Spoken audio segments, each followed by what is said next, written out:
Hi Dave, how are you? Fist bump to you. Good evening, hello, hello. I'm using my little Xiaomi selfie stick, so it's not quite as iconic as usual, or like, straight on. It's kind of a little bit looking up. Hopefully you're not looking at my nose. Welcome to the slowest growing YouTube channel on the internet. Thank you everyone. I don't do what I do for awards or followers. I do what I do because I love you guys. Nice to have you with us. Welcome on Periscope. Welcome on YouTube. We're simulcasting, and the comments, as you can see right down here, are burning. Which is great because it doesn't matter what platform you're on, you can see the comments on the other platform. So to thank my sponsor over here, yeah, it's always backwards, ivideo.com.tw, they're providing our internet services here, and also our companion website, TaiwanLive.tv, and excuse me, of course there's always something in my throat. We're at the famous, it is, slowly but surely, but it is, you're right. I'm not complaining, I'm just making a joke about it because I think it's funny. Move this back just a hair. Now, the reason I say this is the most famous live streaming site is because I think something like 15 or 20 international periscopers and other platform live streamers have been here. Been like right here, sitting like right next to me and over next door and upstairs, and it's like it's crazy. So actually, what would be interesting, Dave, since you were one of them, thank goodness, is to try to actually name them all. That would be really something. One of the first live streamers to come visit me here was Casper. And then Casper literally, I think, kicked open the door. And before we get started too far, I have some, well, I'll just show you a picture that I took earlier. This is a picture excuse me, of the food I'm eating right now. Broccoli, of course. Chinese style, Taiwanese sausage, actually, Taiwanese style. And some sliced marinated pork. And so, yeah. That's my YouTube thumbnail. We got this dish over here, which I didn't have when I took the picture. But this is, let's see, this one right here. Shang La. Fine. So that's what this is. This is like the Thai basil pork. So now many, and you know how good the food can be here, Dave, because you've been here. Now many of these live streamers have been here multiple times. I mean, Yuka from Japan has been here 4 times. And she's thought enough of me to come visit me 4 times. Really amazing. So let's see. Dave, you can help me. Let's see if we can recount all the famous live streamers that have been here. And I'm going to try to go, like in order of appearance because it helps me. But I think the very first person to come here was Casper. Then, of course, we had Jevons, John Ho. John Ho's been here a couple times. Jevons been here a couple times too. We've had John Sabot, Varsity Adventure Travel. Like I said, we've had Yuka. We had JL. We had John from LA. That's 7 right there. I know there's more. I think then, yep, JL, yep. Then, of course, I want to say you, Dave. That's 8. There's got to be more. It's like it's crazy. I forget. Uh, he Mike from Switzerland was not here. But yeah, I mentioned Jevin. So let's say, okay. So there was Casper, Jevons, John Ho, Yuka, John Sabot. Yep. And I said John Ho. And then there was John in LA was here. You. JL. I got 8.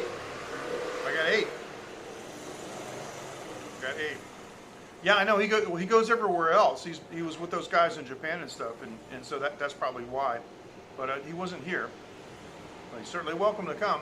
Casper, yep. Right, Casper was the number 1. So,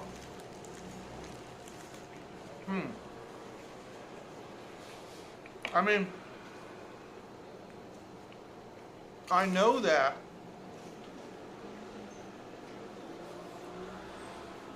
other places have had meetups, you know, but I just don't think, why I'm not aware of, I can't think of any other place like this where so many live streamers, you know, have come here repeatedly again. And I'm telling you what, it's very humbling to me because of my situation. I'm not able to travel as freely as I used to. I have a kid in school. Yeah, I think it is 8. And so forth. And so for all you guys to come here and travel here and take time out of your busy schedule, man, I think it's just fantastic. It's amazing. I really want to thank you. But now we have the big troubles, you know, with the pandemic. And because of that, nobody's been here.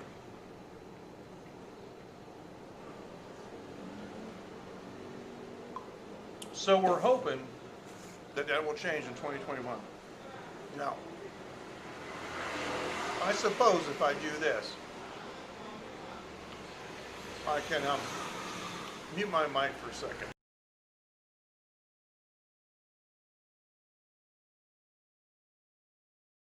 There we go. Yeah, I just wanted to blow my nose for a second. Didn't want to, you know. So yeah, so hopefully people will be able to resume some of their travel. We get more of the live streamers coming here on in 2021. And I myself would like to travel some other places. My family wants to go. They want to go to Germany, Switzerland, and Japan. We'll go back to Thailand too. But limited time because of my, you know, my daughter's school schedule and so forth. You know. Now, recently, somebody on Twitter DM'd me and told me that it wasn't cool for me to like eat on my live stream. I'm like, but that's what I do. And she's saying, but you know, you're chewing in front of people. Well, and when you have somebody over for dinner or you go out for dinner, what do? This? No, you chew in front of them. Some more of this Vietnam escort / karaoke girl business going on out here. So, anyway. Can't get away from that in this neighborhood. But when Dave was here, they still had the other situation next door, and he had the bacon wraps, and I know he had the bacon wraps here, and some of the other foods. So yeah, I thought it was interesting when Yuka was here. We're upstairs. This is in January 2018. She went into the restroom, and that was kind of a big mistake.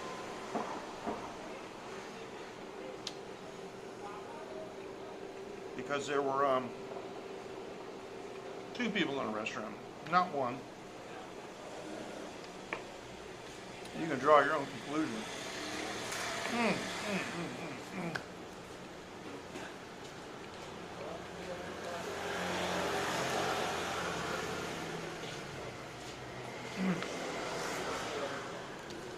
You mean the coffee shop?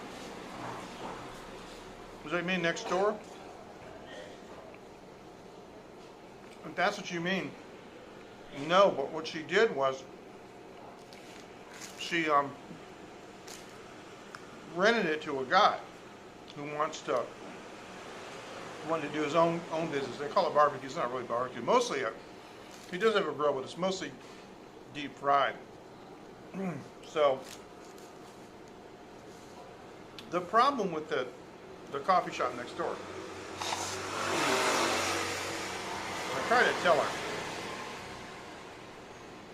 she's not running it anymore. She's letting a Taiwanese guy run it, and he's got a whole different kind of flavor gambit. And I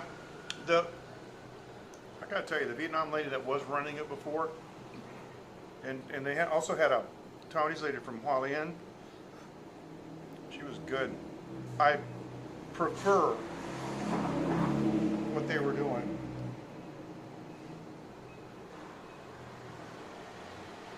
But this is passable.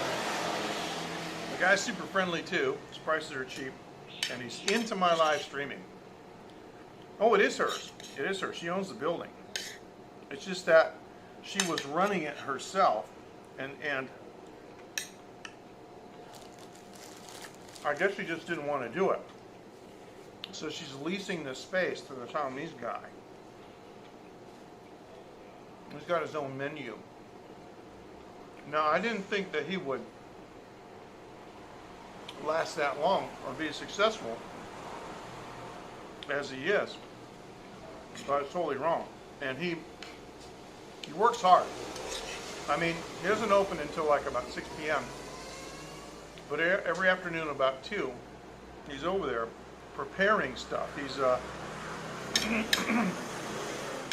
cutting the meat, marinating it, cutting vegetables, preparing it. You know, he has to make the bacon wraps and roll them and skewer them and stuff. He just does that. He and his wife do that. And so, yeah, I give the guy a lot of credit. He's not a young guy. And I've had conversations with him. He suffers from a lot of back pain. So,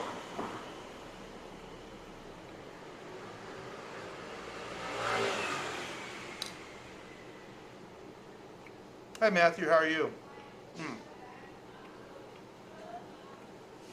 Well, the thing is, it's because, you know, Wenwen leases it, she, you know, I mean, I'm assuming she just gets the same thing every month. But he's been successful, and there are, like, more and more Filipino customers coming over there. I suppose I should help them out and do an English menu. Not that I can see, not at all. And in recent months, we got a new takoyaki place that went down the street, and they've got about 10 different sauces, including wasabi, my favorite. You really can't, as far as COVID here, you know, you really can't tell that there's a world pandemic at all by Taiwan. There's no lockdown.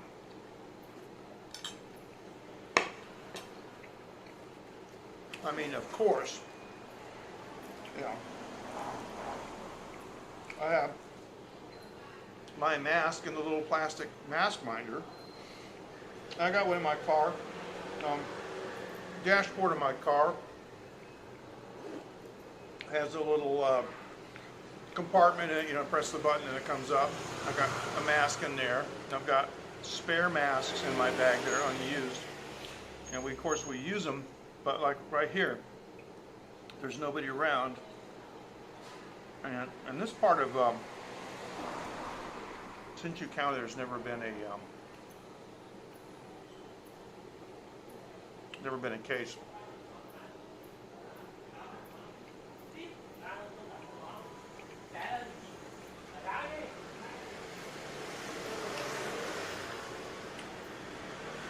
What it's affected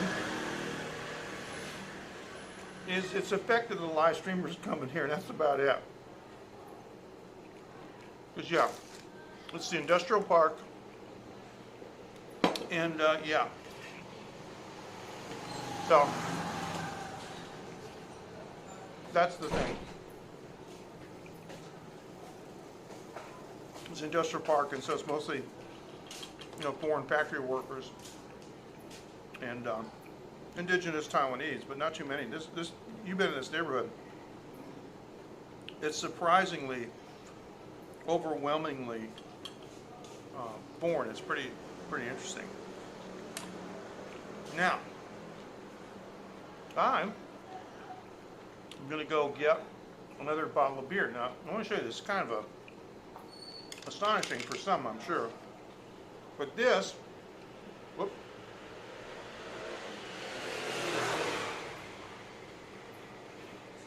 This is Busch beer. See the Anheuser-Busch thing right there? This is what Busch beer looks like in Taiwan. It actually says Anheuser-Busch Incorporated in English. And it says Busch on the top. But that's Busch beer. I'm going to go in here and get another popular U.S. beer, believe it or not, because I'm going to be honest with you, even though I'm Taiwanese, I don't like Taiwan beer. Be right back. Don't worry, nobody's going to nick my phone because we're in Taiwan.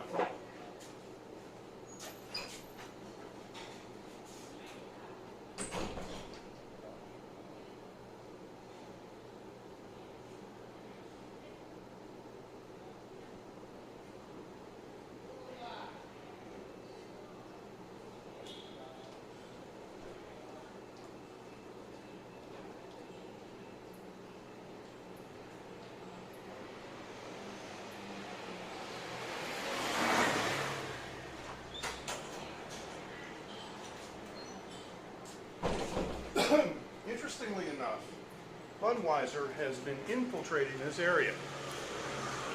Yeah, Snow Mountain, isn't that funny? Yeah. Exactly. Right. Shui San Pijiu. And it's funny because it's written in simplified. This is a Budweiser that I never ever saw before in my life till I came to Taiwan. Budweiser Supreme. Now, I told you they've been trying to infiltrate here. They got Budweiser Supreme. Well, I forgot to get some ice. We drink beer with ice in Asia. Do I want to bother going in there and put, yes I do. I'm going to go get, I'm drinking it out of like a ornamental coffee glass. I'm going to go put a scoop of ice in because I'm Taiwanese and that's what we do. We'll be right back. Yeah, anyway, you can check it out.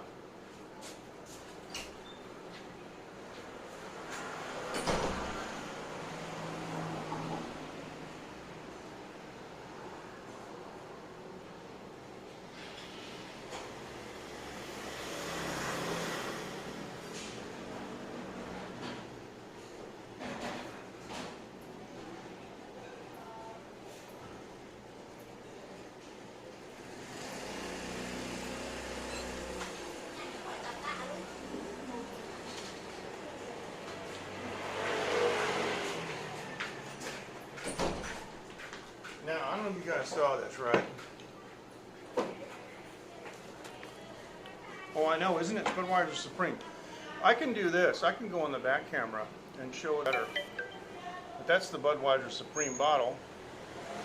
And produced by our original process using choice hops, rice, and fine single malt. Yeah, I like single malt. And then that's the seal on the top.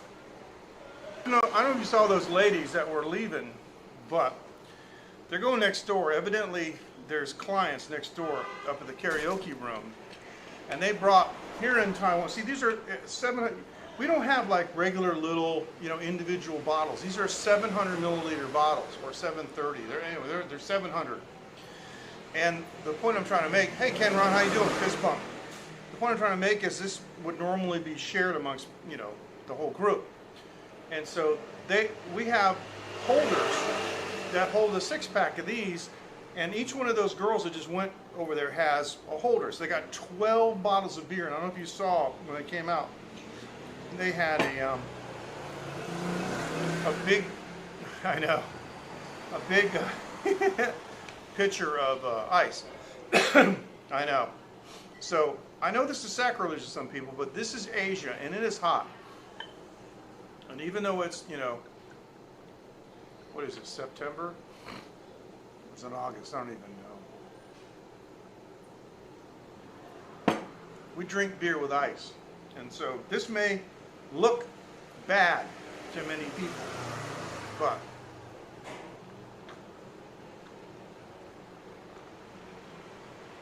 usually though, the glasses are really small.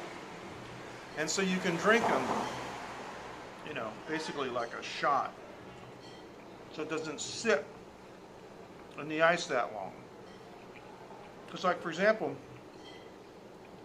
if you're making a martini and you want to chill the vermouth, you don't soak it in the ice. You pour it over ice and then strain it. It's cool down here too. I know exactly what you mean. Yes, it is. MJ likes strong flavors. I love dark beer. Drinking this to me is like water.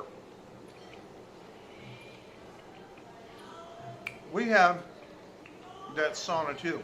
I have 4 exhaust fans that I install in the foyer of my house. And even with them blowing full time, I was still getting temperatures of like 45 degrees C.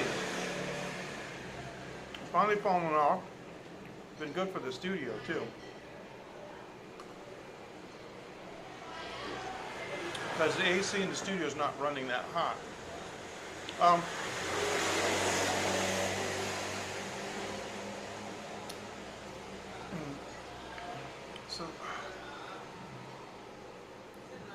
But what, now I know what I want to say. Our AQI here, air quality index, has been terrible. I don't know if you guys have read this, probably not. Probably not relevant to you. But in Taiwan, an article came out this week talking about how down from Shanghai, I know, a big plume of pollution came out and got caught by the jet stream. Went right down into Taiwan. And so,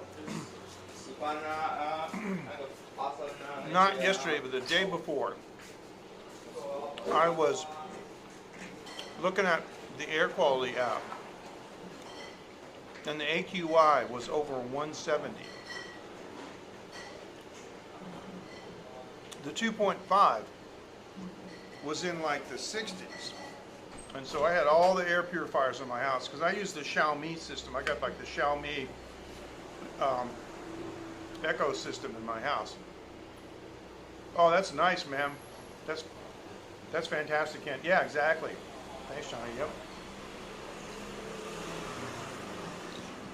It's bad enough with their wolf warrior threatening, belligerent diplomacy and their jet fighters and all that stuff coming into the Taiwan airspace. They got to send us their air pollution too.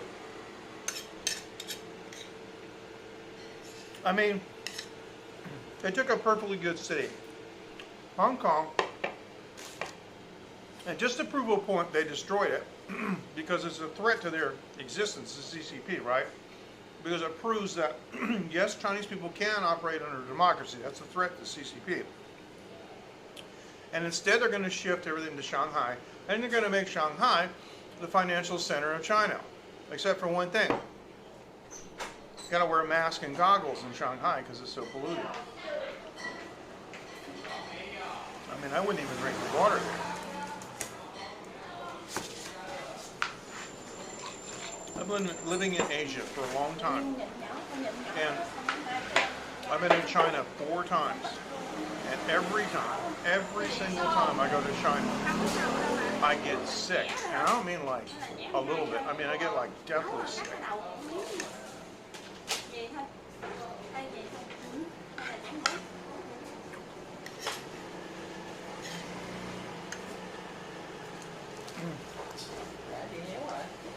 I'm gonna turn the back camera on.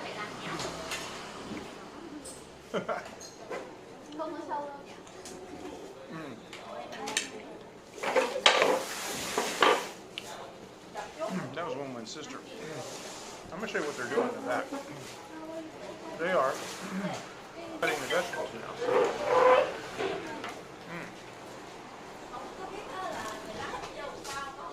Got all these vegetables. And no. Preparing the vegetables for the dishes. So not bad.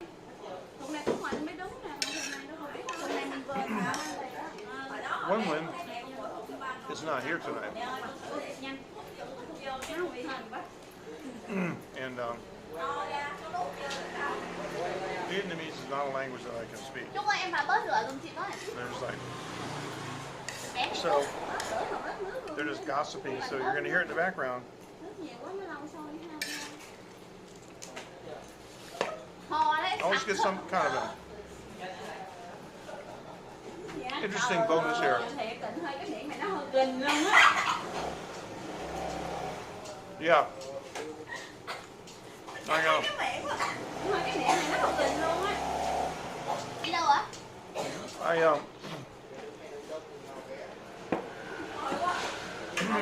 Let me just say,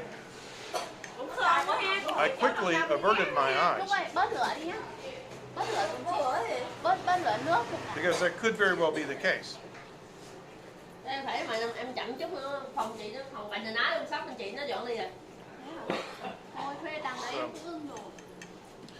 Wenwen's sister does not like to be on camera.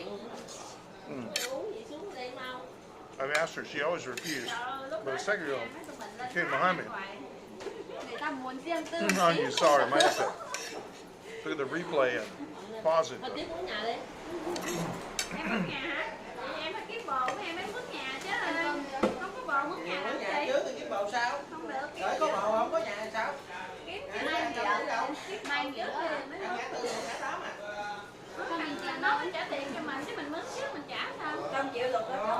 I've been exposed to a lot of different Southeast Asian languages and even dialects of language. Yes.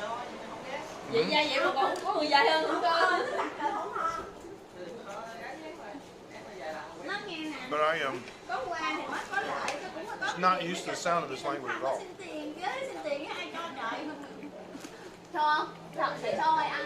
I like Lao. I like how Lao sounds mainly, I'm going to be honest, mainly because it's soft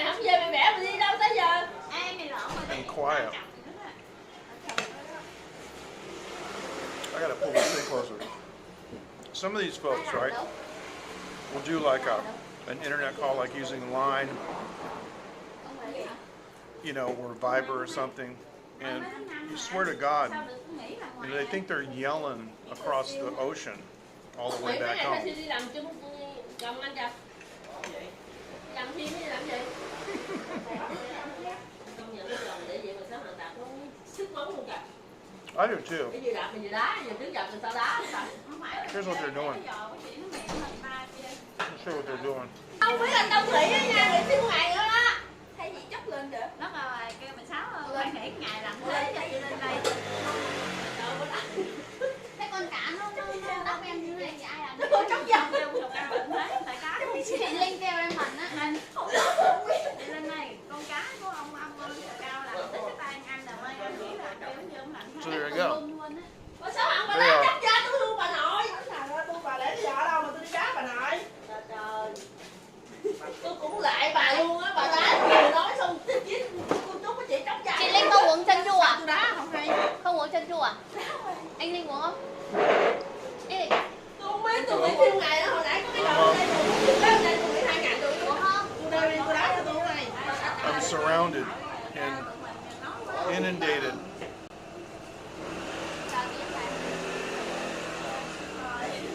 Might actually force me off the air. I don't know. Anyway, though. These folks here are nice. It's it's a cultural thing. Like if you ever known Cubans, they like to talk really loud. They're really excited, especially when they meet somebody new. They're getting to know each other, man. You swear they're going to have a fight, but they're not. Pretty funny. Okay. Sounds like a good idea. That'd be funny.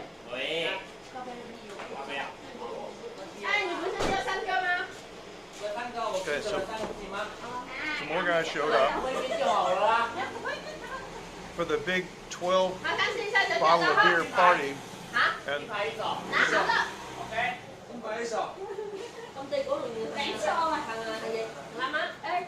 they're telling them that's next door. Thằng Lộc á, thằng lớn em đi lên. Ông còn dưới tới đâu? Ông còn dưới tới đâu?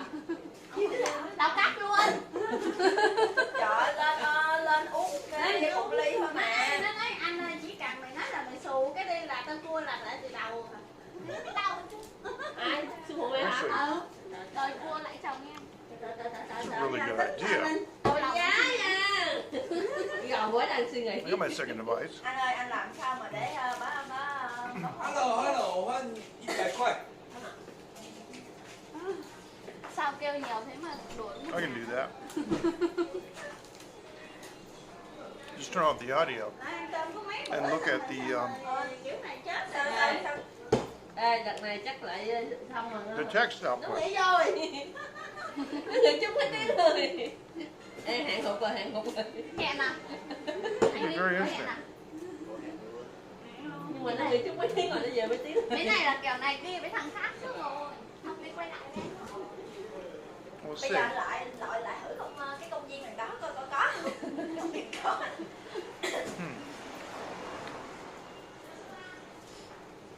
Không, về còn đi Gotta vô make kìa. sure it's still. Lại đi đâu rồi kìa? Cả Nai à? Chứ không phải ông đi đâu với tiếp. Không phải về Oh, trang điểm you know đâu. what? Xin về trước mấy tiếng về trang On điểm. my second device, Biết nhỏ rồi tiếng lớn because bây I giờ. wanted to save. Lát ngồi ở đây. Nah, it doesn't work.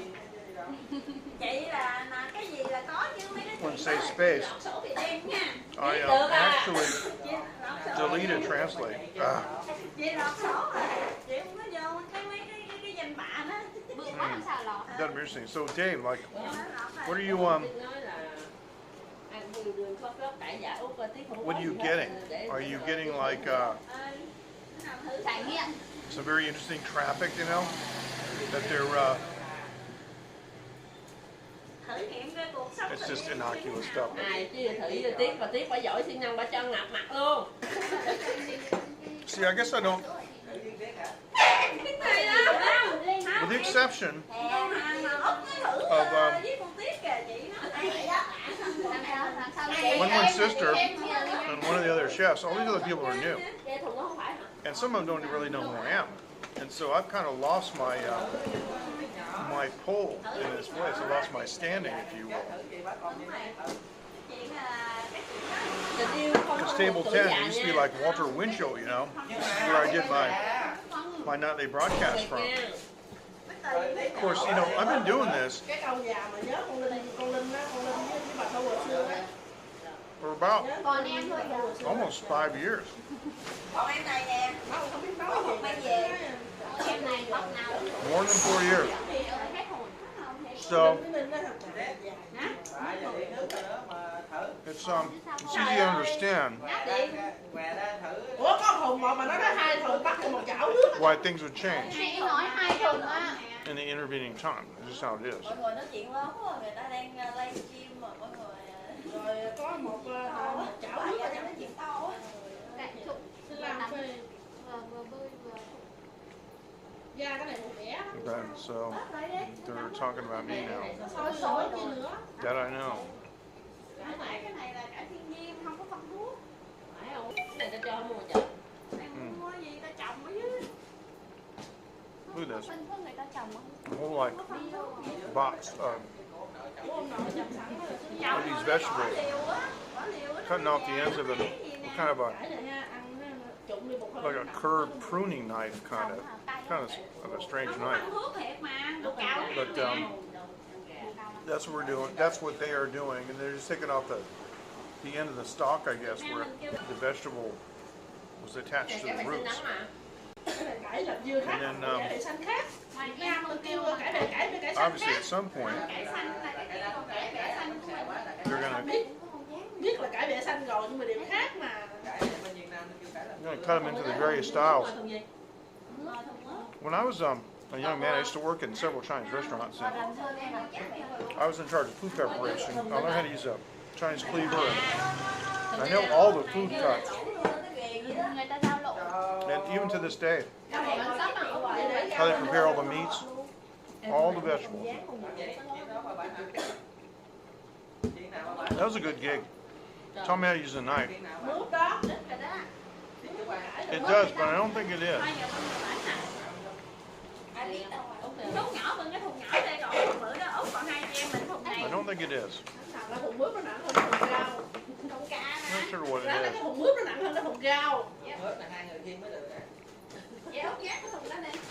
Look Dần at cũng dần cũng ác. Look at this on the side. Xong sao? Anh đi anh đây. Hai cái mặt anh đây. Anh bưng cái dưới đây. Okay. Yeah, it is a type of lettuce. It is a type of lettuce apparently, but not romaine. I thought it was going to be like what they call talu mei.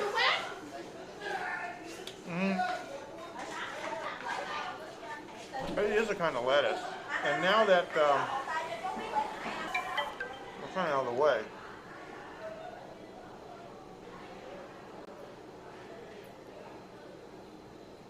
There you can see it.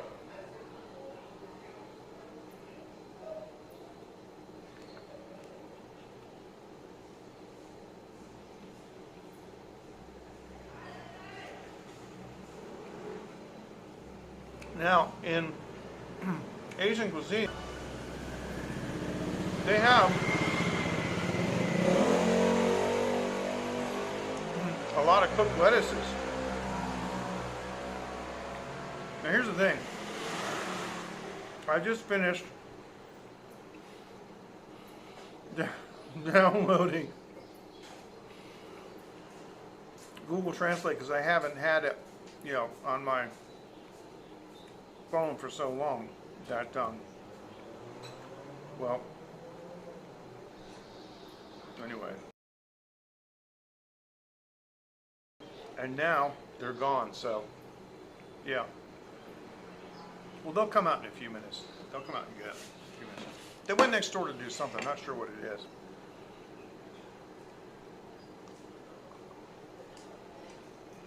It's fairly cool. They do that a lot though. In Asia, things are left out.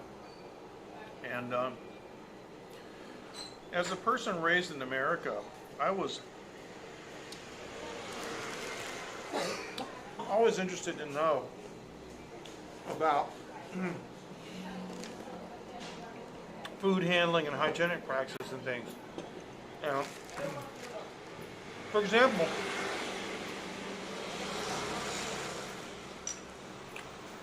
in Asia, people generally don't refrigerate eggs in the store. If you take them home, you put them in the icebox. But in the store, eggs are just sitting out. And it's because they're not washed here. What I discovered from research, when the hen lays the egg, there's a membrane around it. And the membrane is a preservative. So if you don't take out the membrane, the egg can last a lot longer. But in the United States, they wash them off for some reason. So they didn't have to put them in the icebox. Whenever I'm doing these live streams of these meat markets, and they got meat hanging out there, everybody's all freaked out. Oh, it's hanging outside. Well, it hasn't been out there for a week or even a whole day. I mean, if I show you a pig at 4 o'clock in the afternoon, at noontime, he was kicking around. Now they're going to pick this up. I'm going to try this. I'm going to see if this works.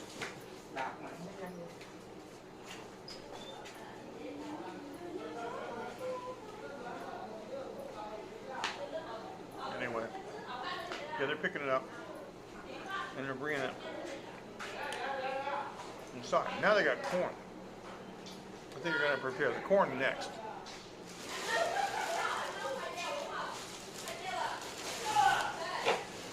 So I'm not sure what they actually have to do to the corn. Now the funny thing is, không tin cô Tiến luôn á, để cái đó lên đó để không bị dơ cái áo, để lên cái này không bị dơ cái áo là đẩy cho rớt áo xuống.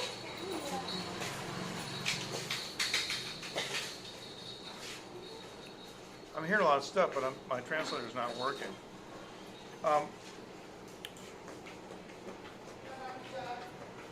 Wow, interesting.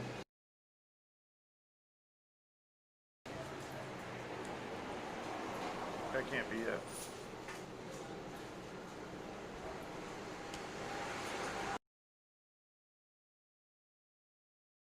Corn. Here in Taiwan, corn is sold by the weight. So you got this big bucket, and people go and they tear the husk off and they throw it away because they put the ears, the bare ears in a bag and then they weigh them. Well,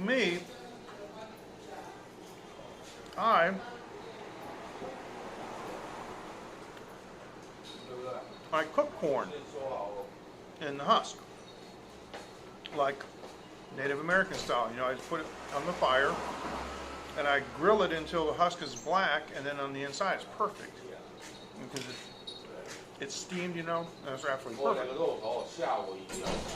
So, first time I went to that market, I'm picking out corn. I'm just put it in my bag with the husk on it. People are looking at it. I'm not taking off the husk. And I get to the front, and the ladies don't know I can understand Chinese. Yeah. When I say no, the foreigner doesn't understand.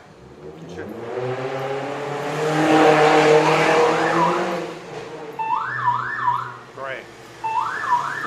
Road racing. So they're saying,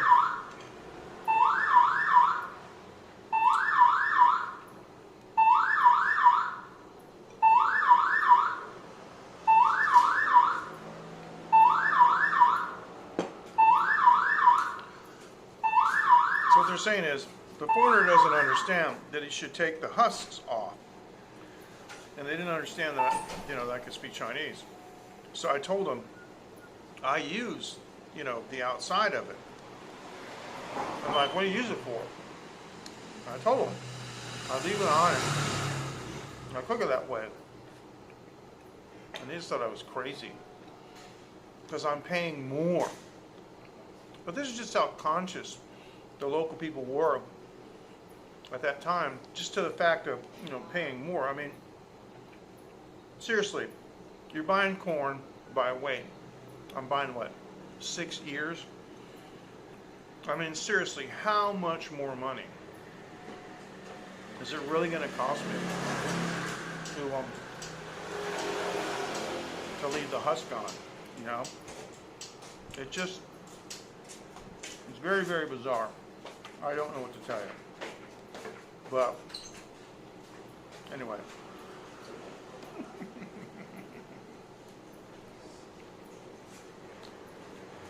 All right, now let me do this. Hi, this is David Osaka. Live from Greenland, and you're watching Taiwan Live TV with MJ Klein.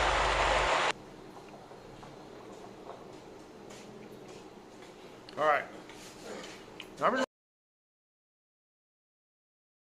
jobs. Then I found out about a mixing contest. Thanks, J-Boy. Yeah, I'm sure it was. Look at our usual, you know, signal problems from here. And I was using the second device for a second, but it's straightened out.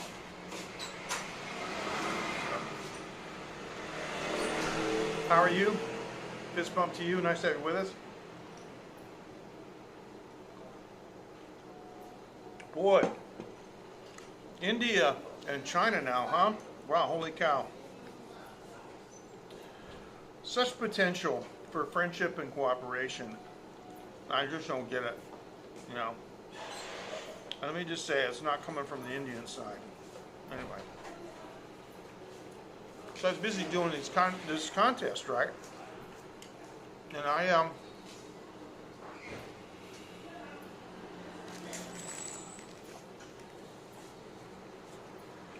I used their lead vocal track.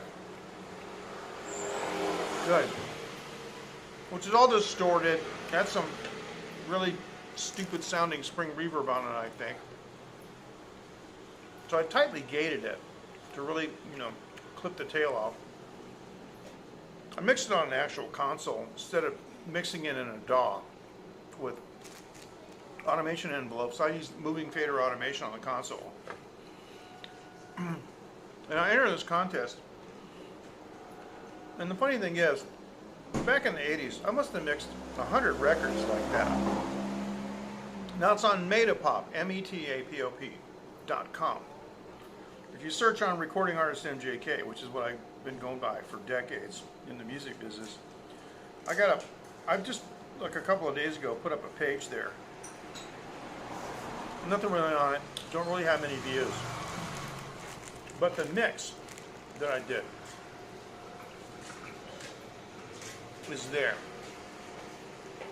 And because I did the mix, they've given me, obviously, permission to use the tracks to do the mix. And some other live streamers have been showcasing and playing their mixes. Now, I have at 16-bit 44.1 kilohertz, so it's not super high resolution. It's a WAV file, and I'm very, very interested to see if it will actually play, because I don't know if it will. What is this? I don't know if it will. Let me do this because I haven't even tried to.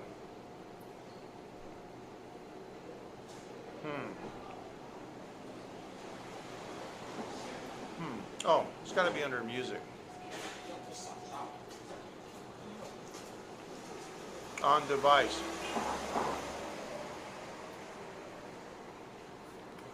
Oh, goodness. Okay. It's going to take me a while to find this, I think.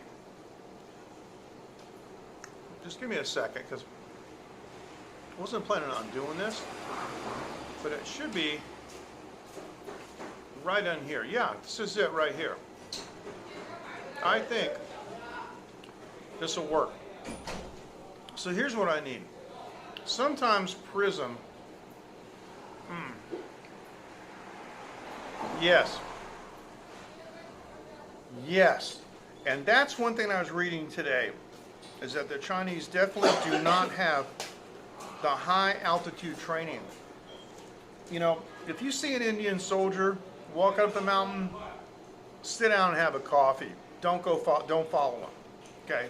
Because what will happen is he'll just double back when you're sitting there going, and you've got a high altitude headache and you think you're going to die, and he's just going to cap you. What I would like to do is play this mix for you, okay? And it's just audio, there's no video. What I need you to do is put your earbuds in, please. Those of you who have earbuds, I'll give you a second to find them. And the reason is, while I'm playing it, I would like for you to type the comments and let me know if it's actually in stereo. Because if you don't hear it in stereo, I'm going to kill it. Okay, can you do that?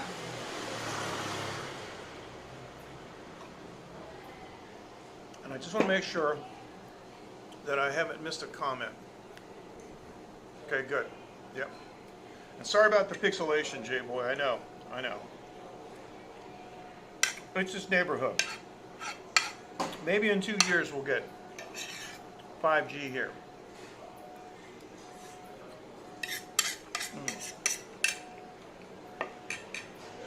All right, now,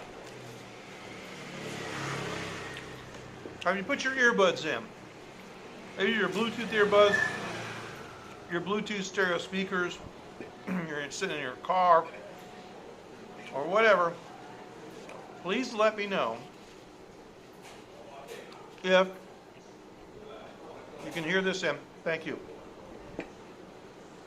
in stereo. While you're getting your earbuds, I'm going to tell you something. Drum tracks stunk. So I just cut a quick new drum track part. I use my Roland DR880 vintage drum machine and, of course, MIDI synced up. I played 4 lines of solo guitars, and I played a left and right heavy rhythm guitar. Then I played like some keyboard background vocals, you know, like ahs on the keyboard. And I played a bunch of other keyboard parts. I have a total of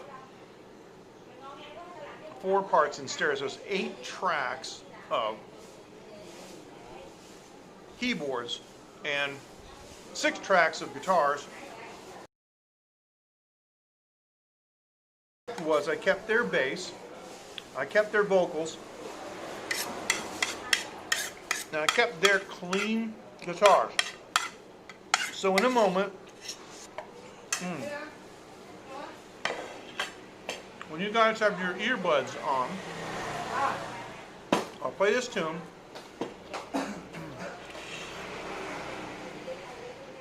And you can hear everything that I did. I did in my own studio upstairs in my house, and I mixed and mastered it there. So,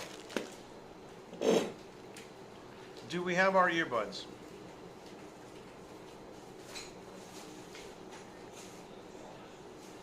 Are we ready to go? Do we have our earbuds, guys? Yes or no? I only need one person to say, because then I can tell whether it's going to be in stereo or not. Sometimes Prism doesn't play back in stereo. It only plays left channel. And I've been talking with Jake about that. We've got to find a fix for that. I actually want to make a report for him. So this is going to be good because when I play this file, what I'm going to do, okay, thank you. I'm going to play this file and you give me a report. Thank you. So here's what you can do. If you only hear it in one channel, please tell me, like if you hear it in the left, just type an L. If you hear it in the right, type an R. If it sounds okay, just tell me okay. I appreciate it. So the name of this tune is called Potions, and it's by a relatively new young artist named Day Wave. It's a single guy. It's a one-man show. So here's what it sounds like. This is my mix of Potions. So here we go.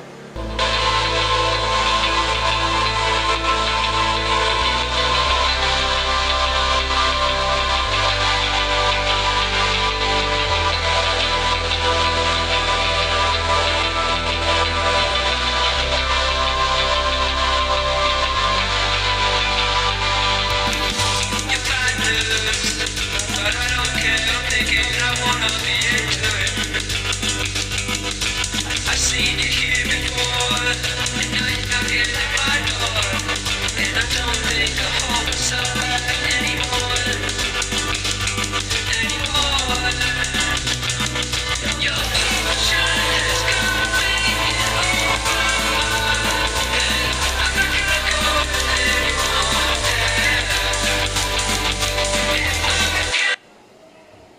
Okay, thank you. I'm going to cut it then because there's no point in doing it. Now, the interesting thing is when I play things like, you know, the Taiwan Live TV, the bumpers and the openers and stuff, they're all dual channel. Thank you. Okay, I don't want to waste your time. So, left sounds louder than right. Yeah, okay. All right, look, thank you, because I'm going to go back and I'm going to play this. I can play, you know, this stream back in my studio on my monitors and listen to it critically, and I'll be able to report to Jake, because we got to fix this, because Prism is like so versatile, the things that it can do, and it's such a shame to have something like the fact that you got an audio file playing back incorrectly. You just don't want to let that stop you, you know. So, well, I don't know what happened. I like completely lost all Periscope viewers. I had like 1,200 Periscope viewers, and it's like zero to one. Strange. So what I'll do is I will point Jake to this. This will be easy too, because I'm going to actually give Jake a copy of the file, the actual file that I just played, and they can have their engineers figure out what's going on with the audio. There are a couple other things too that I want to do, because, for example, right now, you know, the front camera is situated so you're seeing things that are properly oriented. It's not reversed to you. The problem is when I look at it, it's oriented correctly, but when I look at it, it should be mirrored. It should look like a mirror. What happens is this. When I'm looking at my device, to me the comments are on my left. So what I have a tendency to do is go like this to get out of the way of the comments. But the problem is, the way you guys are seeing this right now, these comments are covering my face, or they're, you know, very close to it. When in reality, I need to be over here. But when I'm over here, and you're seeing the, see, it's reversed. You're seeing the comments there. Oh, this is so annoying. When you're seeing the comments over here, I'm seeing them in front of my face because the comments are here. So what needs to happen is, Streamlabs got this right. They always showed the front camera preview reversed, because that's how we're used to looking at it, like in a mirror. And what happens is, if you see the comments on one side, you know, and you move out of the way, then that's how it is for the audience. And the option was to reverse it for the audience. And so that's the deal. So I need to have this discussion, and I got to figure out the best way to, this is going to be difficult. I got to articulate this for Jake so he can get it. So it's not going to be easy. But anyway, all right, guys.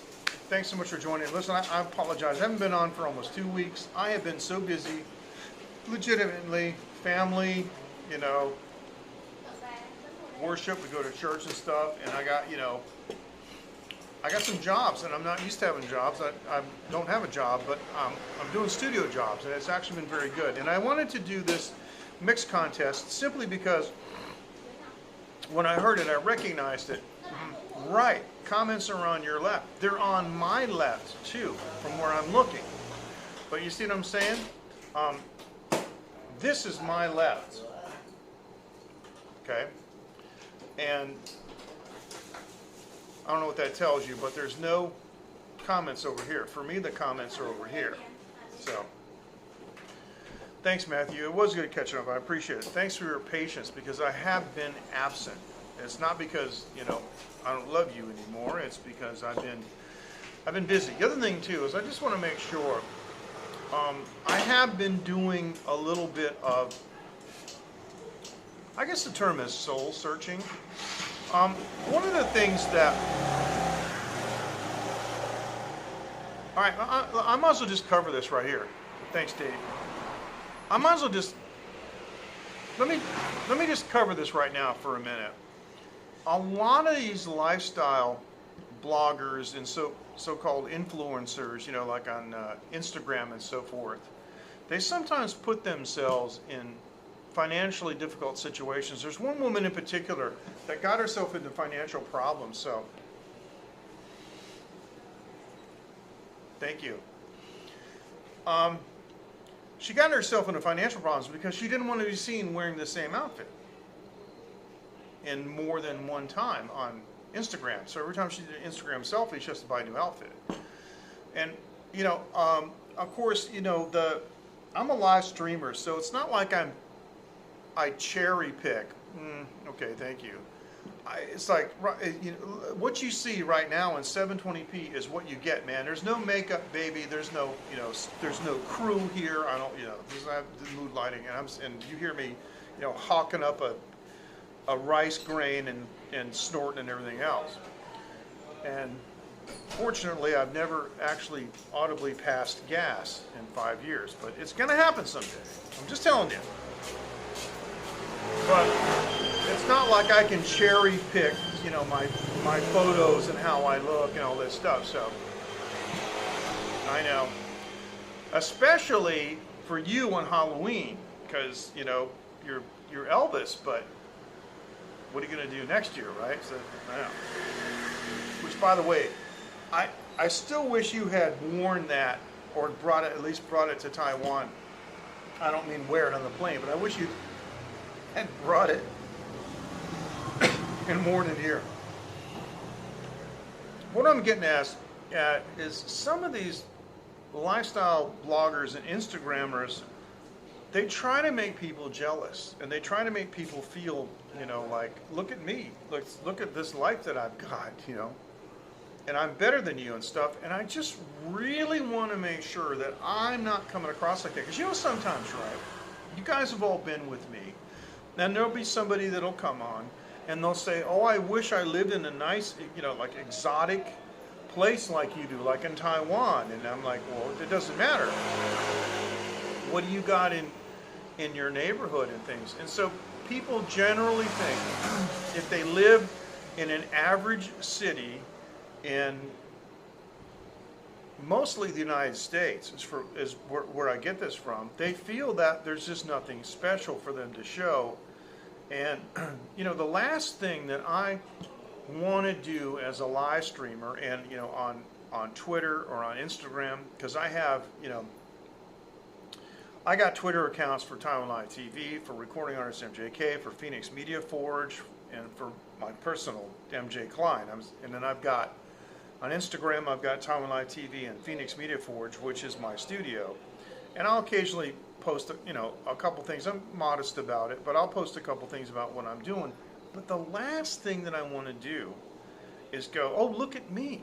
Look at me, I'm better than you. No, I just want to share what I'm doing, you know, too. Yes. Exactly. Thank you, Dave. You put it so well. And what bothers me, and I've been thinking about it, is, and I've been reevaluating what I'm doing, because I don't want to contribute to that. I have had somebody come on my live stream, and I never thought that in a million bajillion years that somebody would be envious of a 64-year-old creepy looking old guy, you know, with a phone. But evidently there are some people that feel that they just can't measure up because they happen to live in what they think is an ordinary city. But here's the thing, I mean, I'm a foreigner here, but this place, Dave was here, I mean, it's kind of a crap hole in some respects. the way people throw trash on the ground in certain areas. And what I was going to say before, and I didn't really get into it, but we're talking about the coffee shop next door. The reason it didn't work, and I told Wenwen, as I said, the clientele here is not sophisticated enough. This is the industrial park. These are Bing Lounge, the beetle nut chewing people here, and they're just not. Let's just say they're not high class. And I know that sounds cruel, but I'm just being honest. And so the last thing that I want to do is do a, oh, look at me, and like, you know, the people that know me personally know that, you know, I'm not rich, but I'm doing okay. We've got a company, you know, so I don't, like, I've got this studio in my house, you know, but I don't have an SSL. Yep, that's right. I don't have, you know, an SSL-G. Okay, I've got a Soundcraft Ghost and a X32. So it's not like we're rolling in cash or anything like that. So if I do these lifestyle things, like, you know, we travel to Bali and stuff, and I know, like, this is the other thing too, you know, people in the United States are going, oh my gosh, you went to Bali? Yeah, well, it's 5 hours away from here. It's a cheap flight. It was a direct flight, you know, it's just down the street. And, oh, you go to Thailand, it's the same thing, it's 4 hours. See, we're in a hub here. You know, if I want to go to India, it's 6 hours. What costs money is like, if I go, oh, I'm going to go to America, everybody say, wow, that's a big expensive trip. Yeah, it's $1,500 for me to go to America. I got to sit on a plane for 24 hours. That is the thing. So I just want to make sure that I'm not somehow doing like some kind of like showy, you know, display of things, and I've never tried to do that, and I hope I haven't come off that way, and I think you guys realize that. I like to walk down the street and show you what's going on, and I talk about, you know, the things, you know, like in my neighborhood and other places. We've been in different places in Taiwan, and even when I was on the East Coast last month, there just wasn't a whole lot that was scopable. But what I did was I took videos and I showed them. You could go a couple of streams back. You'll see, you know, when you're in East Taiwan, and I showed you the videos right here on Prism Live, because it's easy to do. So yeah, that's kind of what, you know, I've been thinking about that a lot. And I've been thinking about whether I should actually even continue live streaming, because sometimes, you know, I'm going to tell you, several times I set things up and I get things going, and then these companies that run these platforms make what I consider to be arbitrary changes that just make things difficult. Like, for example, you remember when you only needed 100 followers and you could live stream on YouTube using the YouTube native app. Okay, well, you know, when I was first starting out, I struggled to get 100 followers on YouTube. I got followers on Periscope. That was pretty easy. I broke 1,000 on Taiwan Live TV. I broke 1,000 followers in a month. I wasn't even trying. It was just, you know, if you focus on it, you can do a lot better than that. But I was just doing what I do. And I passed 1,000. I remember I did the big Buddha. That's the time that I passed 1,000 followers. But getting the followers on YouTube has been difficult. So I finally, you know, John Sabot helped me actually. I finally made 100. Wow, all of a sudden I can do it. And then he changed it to 1,000. Okay, so now I got to use like third-party programs like Prism, which is okay. I was using Restream.io and Streamlabs for an encoder, so they keep moving the goalposts. So now YouTube is turning off YouTube events, or excuse me, YouTube Live, and everybody has to start using YouTube events. Only I don't know what YouTube events is. And I've been trying to find out what it is, and I can't seem to find out what it is. And I don't know how it affects me. And I don't know, I'm not gonna know until the end of this month when they quit the support for YouTube Live, and the only thing that works now is YouTube events. Because I think what they're trying to do is I think they're trying to get you to use their live streaming studio from your PC. And you know, folks, I mean, come on. PC live streamers are 99.9% of them are gamers. The rest of us, okay, we're in the field. How many times have you seen David Osaka play a video game? This many times. He's in the field. I'm in the field. John Sabo's in the field. All those guys that I mentioned, and the ladies too, they're in the field. They're not studio broadcasts. Now, I have done studio broadcasts. There are reasons why I do studio broadcasts. Like when I debunked the Taiwan UFO thing, the only way that I could really do that at the time was to do it in the studio. And but I don't know what this YouTube events thing is, and I don't know how it integrates with Restream.io. And see, the thing about Prism is Prism actually uses your YouTube credentials to log in. So I just don't know. At the end of the month, it's going to change. It's going to change to the first of next month. I'm going to do my first live stream. I'm going to sit back. I'm going to see what happens. Because I don't know. I mean, I got an email from Restream telling me that, you know, you got to convert your channel over to YouTube events. And I went to try to do that, and there was nothing prompting me to make the change, and I did searches, and I couldn't find any appreciable difference at all, except I went into the YouTube studio, and it said events, and the events is like, this is, again, they want you to schedule stuff in advance. I am not that kind of streamer. I mean, I do usually, I have nights, you know, and days that I usually stream, but I may or may not do that. And the other thing that does is it precludes you from being able to go, oh wow, there's this cool thing I didn't know about, let me turn on my phone. I'm sorry, you didn't schedule it in advance. So I just don't know. I mean, it can't be like that. It can't be that dumb. But I just don't know what it is. So anyway, I have been, let's just say that all this stuff that I've been thinking about and all these new changes that are going on have just discouraged me somewhat. I mean, and what it really comes down to is I'm still mad and sad and disappointed in what happened to Periscope. It went from, you know, Apple's App of the Year to not even being mentioned in Twitter financials anymore. They just don't care about it. I wish they'd sell it to somebody that did, and they put, you know, some kind of a back end on it.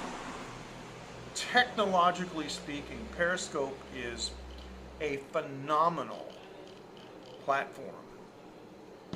It's just a black hole, you know.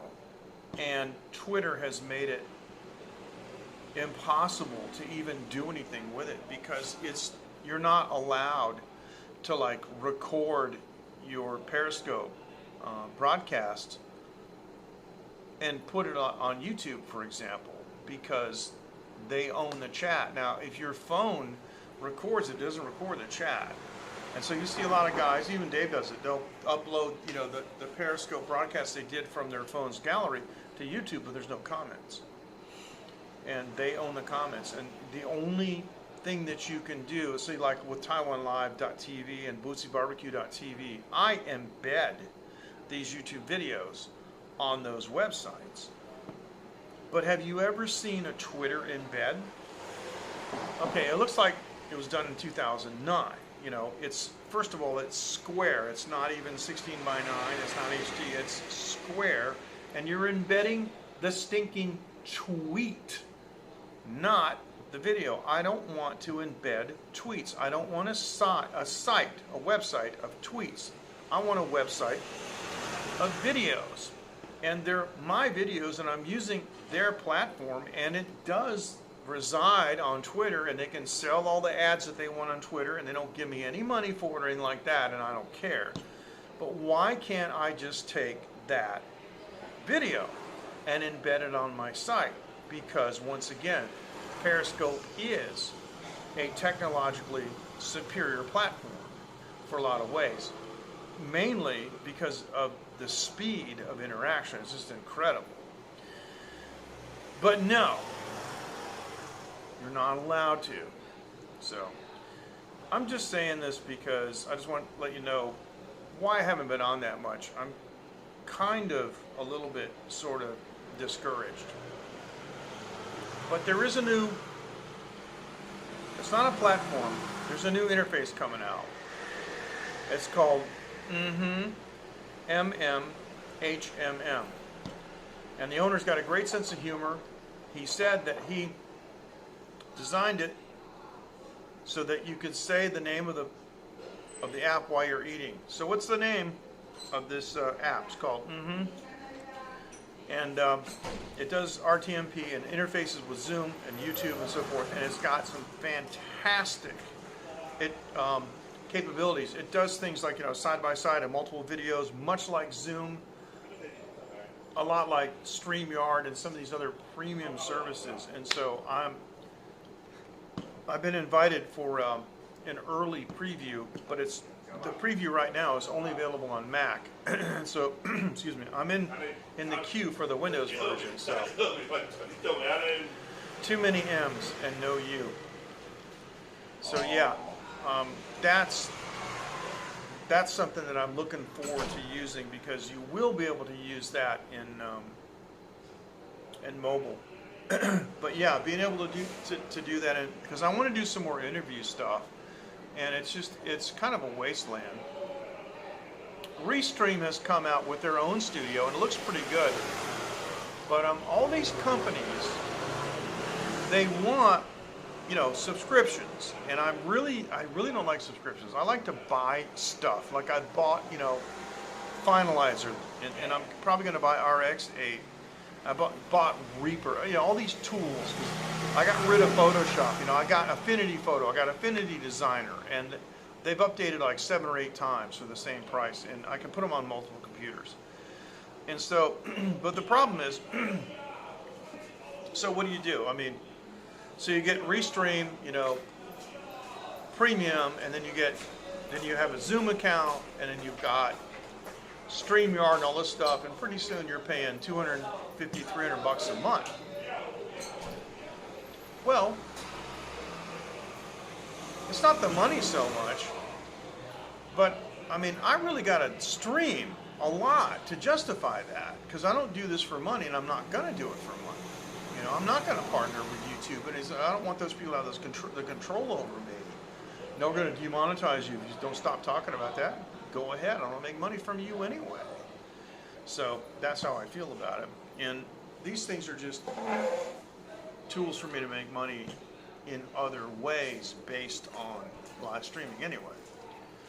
So that comes back down to the Bootsy program that you guys know about. So anyway, one more thing. Bootsy, I heard today from Danny, the big boss, things are looking really, really good despite COVID-19. Things are looking really, really good. New factory, the old factory that they were starting to work with, they almost pushed the button, is completely inundated with COVID.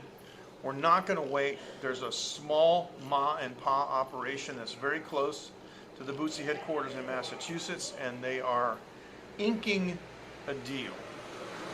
And so we're going to start seeing fulfillment, and you'll be able to order it online on at least one, but maybe multiple online fulfillment platforms. So that's the latest news about Bootsy. So, all right, I know I said I was going to go, but I kind of had to do that little diatribe for a while and get it off my chest and let you know why I haven't been on that much. So I've been thinking about it. I've been thinking about the negative impact that I might have on people, and I don't want that. And also about the fact that, more and more, this business, which isn't even a business for me, it's getting harder and harder, And I've actually considered just giving up Taiwan Live TV. and just going back to my personal channel like I used to do, guys. Remember 4 years ago? Before then, we just have chats, you know, on MJ Klein channel. Didn't even use YouTube, just used Periscope. We did, you know, hundreds of those.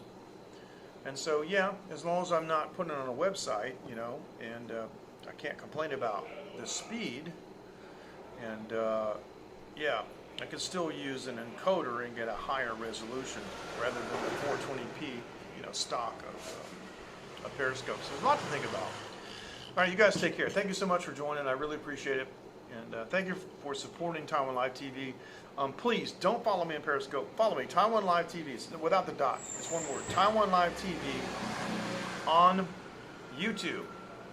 And let me just show you this. We have, if you want to send me an email, send me an email at latenight@taiwanlive.tv. Late night at Taiwan Live TV. You mean of the new program? Mm-hmm. Well, I was invited already last month, but I don't have a Mac. Take care. Thanks, Matthew. I don't have a Mac, and so I told them I got Windows. And so what they did was they sent out a questionnaire for all the Windows users because they want to know the type of users that they're building the platform for in Windows. I don't think they want to go there unless they got a really clear picture of what, you know, what the Windows users are going to do with it.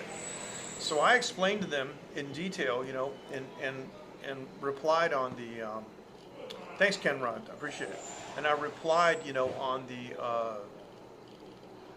the questionnaire, you know, on the interview, what I'm going to use it for. So hopefully that'll help them. So, and anyway, but it's available for the Mac. And if Dave, if you want to try it, contact me online. I'll send you an invite, okay? Because any of the early adopters we're given sharing links. So please, if you've got I know you've got a Mac laptop.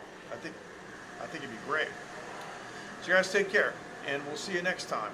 Thanks so much, and appreciate the signal report on that audio file. So this is MJ. I'm going to say Zaijian, Wanan, and have a good afternoon, evening, morning, wherever you are in the world. Thank you so much for joining. We'll take care, and we'll see you next time on Taiwan Live TV. Bye-bye. It's good to be back.